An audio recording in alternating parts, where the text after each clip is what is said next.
Continuando a nossa discussão, nós temos então, mais ou menos, nós consolidamos esses três binômios, analítico-sintético, né?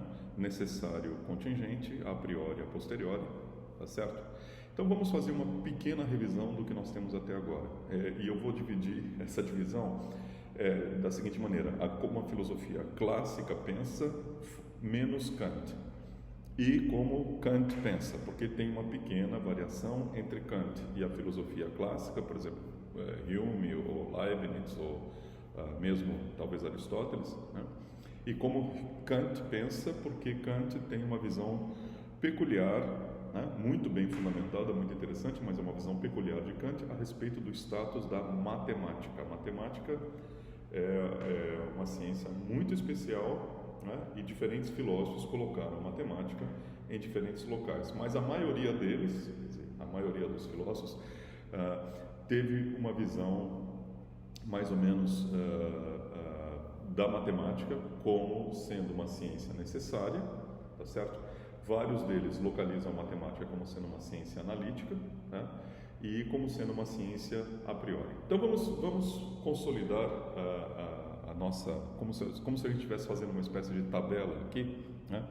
Nós temos então enunciados necessários e contingentes, né? Ou verdades necessárias, verdades contingentes. Do lado das verdades necessárias, classicamente se considera a lógica e a matemática como sendo por excelência verdades necessárias, ou ciências que se ocupam de verdades necessárias.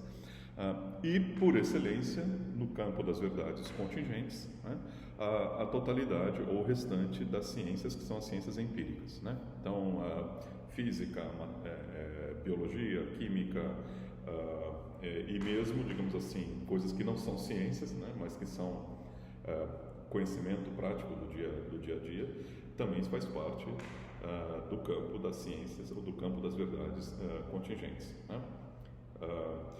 No campo das verdades, agora no que diz respeito ao binômio analítico-sintético, nós temos algo muito parecido, né? Porque classicamente se considera a lógica e a matemática, menos Kant, né? A matemática como fazendo parte do campo das verdades analíticas, né? Ao passo que no campo das verdades ou das proposições sintéticas, então nós temos o restante das ciências empíricas. As ciências empíricas, por excelência, trabalham com verdades sintéticas, né? E no caso do binômio a priori, a posteriori, nós temos algo muito parecido também, né? Tipicamente ou classicamente, a lógica e a matemática e coisas próximas da lógica e da matemática, né? Como ciência da computação, e alguns dizem a linguística também, talvez esteja, alguns detalhes da linguística talvez esteja ali dentro também, mas fazem parte das chamadas ciências a priori. Lembrando vocês que a priori não tem conotação temporal, a priori usado filosoficamente não tem conotação temporal, a priori significa uma ciência, ou uma proposição a priori, se ela puder ser conhecida ou justificada de maneira completamente independente da experiência, né? A experiência pode até servir para despertar o interesse por essa verdade, né? Mas a experiência não é o que justifica ou o que fundamenta o conhecimento dessa verdade. Então, lógica e matemática fazem parte do campo das ciências a priori, né? E as ciências empíricas, biologia, química, psicologia, etc., fazem parte do campo das ciências a posteriori, né? Ciências a posteriori são aquelas cuja fundamentação ou cujo conhecimento depende fundamentalmente da experiência empírica, né? Quer dizer, está ligado à experiência. Em algum momento, por mais abstrata que seja uma ciência empírica, em algum momento ela tem que tocar a realidade. Tocar a realidade significa que em algum momento você tem que checar se aquela teoria ou se aquela proposição corresponde ou não a uma experiência, corresponde ou não à experiência empírica, né? Em algum momento, tá certo? E a filosofia? Onde é que a filosofia entra aí, né? É no campo das verdades analíticas ou sintéticas, no campo das verdades necessárias ou contingentes, no campo das verdades a priori ou a posteriori, né?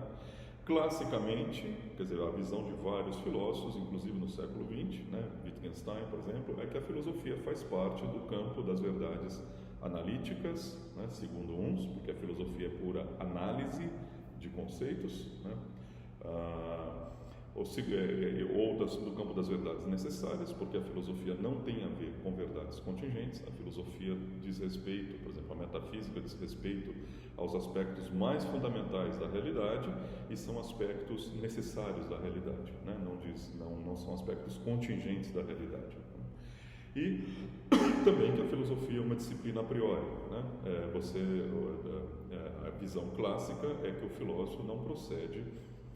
O método filosófico não envolve a experiência empírica. Você não vai para o laboratório para descobrir quais as propriedades metafísicas da natureza e assim por diante, tá? do mundo, como o mundo é, quais as propriedades mais fundamentais do mundo, né? Isso não se descobre fazendo estudo empírico, levantamento empírico, não se descobre no laboratório, né? Se descobre de maneira a priori, apenas através do pensamento, né?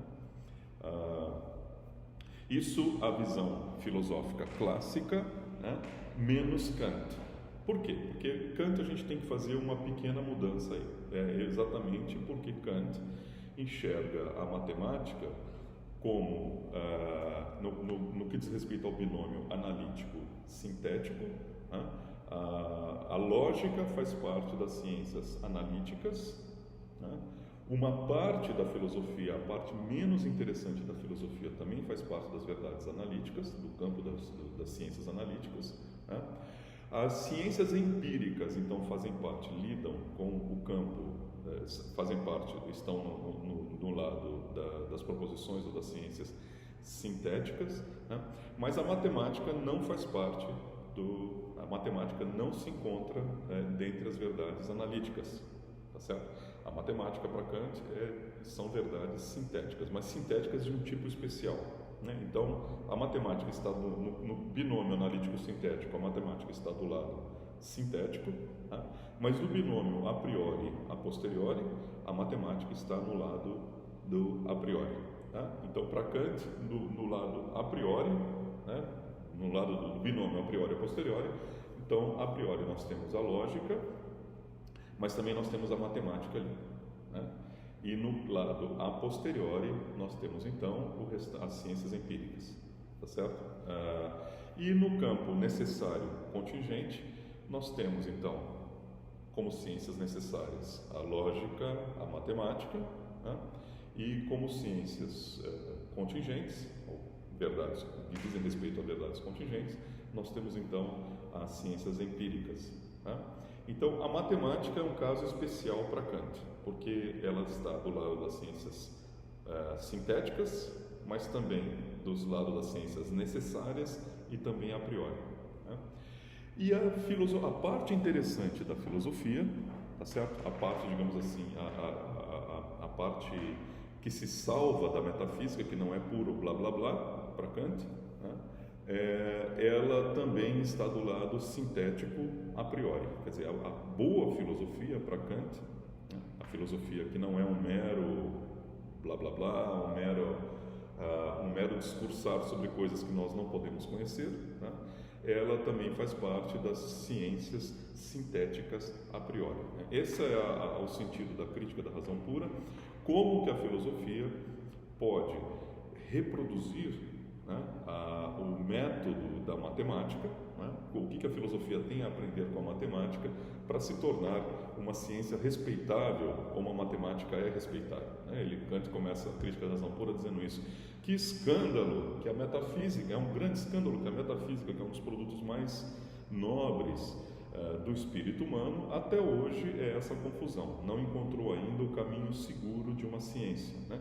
Diferentemente da matemática. Veja, a matemática desde que começou na época dos antigos gregos e etc., desde os elementos de Euclides, né, um livro de geometria escrito por Euclides, a matemática não deu um passo atrás, nunca foi colocado em questão, nunca foram colocados em questão os resultados obtidos pela matemática. De fato, você nunca ouviu falar disso, de um teorema matemático que foi revisto algum tempo depois. né? Um teorema matemático, uma vez provado, ele está eternamente provado, ele é eternamente considerado como verdadeiro, né?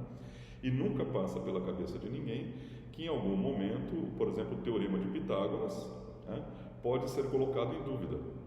Já pensaram nisso? Nunca passou pela cabeça de ninguém colocar em dúvida o teorema de Pitágoras ou colocar em dúvida que 1 mais 1 é igual a 2, uma lei da aritmética, por exemplo, né?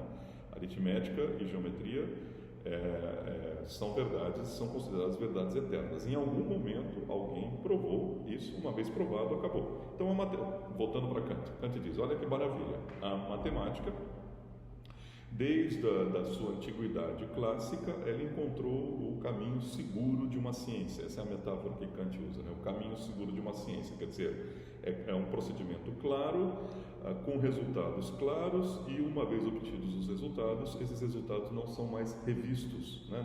Não são passíveis de discussão, bem diferente do que ocorre na filosofia, né? Ninguém se entende, cada um acha que está fazendo a filosofia correta, a filosofia é essa grande confusão, né? E Kant acha isso um escândalo, né, na metafísica. Então ele diz, vamos olhar o que há de específico, vamos olhar por que a matemática encontrou o caminho seguro de uma ciência, né, e ver se na filosofia é possível reproduzir isso. Não que o filósofo vai passar a fazer matemática, o filósofo vai fazer filosofia, mas de uma maneira parecida com aquilo que se faz na matemática, né? Desde que a filosofia encontre a sua fonte apropriada, desde que a filosofia encontre o seu método apropriado, né? E a lição geral da crítica da razão pura é que a filosofia tem esperança na medida em que ela se descubra como também uma ciência, uma disciplina sintética a priori, né? Mas o que é o sintético a priori para Kant? Então, o sintético a priori, quer dizer, então a filosofia está lidando com verdades que são sintéticas, ou seja, não são verdades analíticas. Tem uma parte da filosofia que lida com verdades analíticas, porque verdades analíticas você tem que lidar em qualquer ciência, porque qualquer ciência, em um momento ou outro, lida com análise de conceitos, né? Quando você tenta entender melhor, por exemplo, o que o biólogo faz, tentando entender melhor o conceito de planta, o que é uma planta, né? Nesse momento ele está fazendo análise do conceito, tá? Então, toda a ciência envolve também verdades analíticas, mas em algum momento a ciência tem aquilo que é específico dela, né? Então, embora a biologia envolva também verdades analíticas, em algum momento ela vai ter que se voltar para o mundo, fazer experimentos, fazer observação, e nesse momento, como isso é essencial para a biologia, é por isso que a biologia é uma ciência sintética. Então, da mesma maneira, a filosofia vai lidar com verdades sintéticas, vai ter uma parte da filosofia que é analítica, mas a filosofia vai ter que lidar também com aquilo que é peculiar da metafísica ou da boa metafísica, é lidar com verdades sintéticas a priori, né? Por exemplo, que todo evento tem uma causa. Mas como que a filosofia lida com o sintético a priori? Bom, isso vocês vão entender melhor quando fizerem um curso sobre Kant, mas a ideia de Kant é que o enunciado sintético a priori é aquele que diz respeito, filosófico, é aquele que diz respeito às condições nas quais nós podemos conhecer algo, né? Quer dizer, é uma espécie de volta ao invés de falar sobre o mundo, ao invés de fazer a metafísica sobre como o mundo é, a boa metafísica vai falar das condições de nossa compreensão do mundo, né? Então, a metafísica é uma ciência sintética a priori, porque diz respeito às condições, né, que nós temos que ter, quer dizer, são princípios que nós impomos ao mundo, daí vem a priori, né, para conseguir compreender o mundo, para conseguir entender o mundo como uma experiência, né? Então é a priori, porque vem conosco, nós colocamos no mundo, portanto o mundo tem que ter essa estrutura, daí vem a prioricidade, mas é sintético porque depende fundamentalmente de nós. Se nós fôssemos seres racionais com uma estrutura completamente diferente, se o nosso entendimento tivesse uma estrutura diferente daquele que ele tem, então os princípios seriam diferentes, sem contradição lógica, né? Então não existe contradição em dizer que há eventos que não têm causa, não é contraditório. Nós não conseguimos entender um evento sem causa, porque para nós é algo a priori que um evento tem que ter causa, mas não é contraditório, portanto, não é um enunciado analítico que todo evento tem uma causa, não é um enunciado analítico, e sim um enunciado sintético.